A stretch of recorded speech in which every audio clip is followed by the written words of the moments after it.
বাড়ির ভিতর জ্বললে বাতি ঝড় বাতাসেও নেবে না, ল্যাংটা বাবার মুরিদ হইলে নামাজ রোজা লাগে না। যে পীর সাহেব বলবে নামাজ রোজা লাগবে না, ওটা পীর না টাটকা শয়তান। কয় সিজদার মতো একটা সিজদা দিবি জান্নাত পার হয়ে জাহান্নামে পড়ে যাবি। ভণ্ড আছে না নাই? এ জোরে বলেন আছে না নাই? আমার ভাইয়েরা ভালো করে বোঝার চেষ্টা করবেন। ভণ্ড পীরদেরকে নিয়ে আজকে আমি আলোচনা করব না।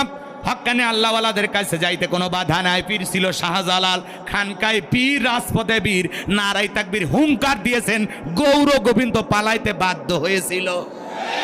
আর এখন পীর না ডিজিটাল ক্ষীর, মাথার চুলে জট, হাতে গাঞ্জার পট, পুরোটা শরীর ল্যাংটা, কাপড় নাই, নাম দিয়েছে ল্যাংটা বাবা।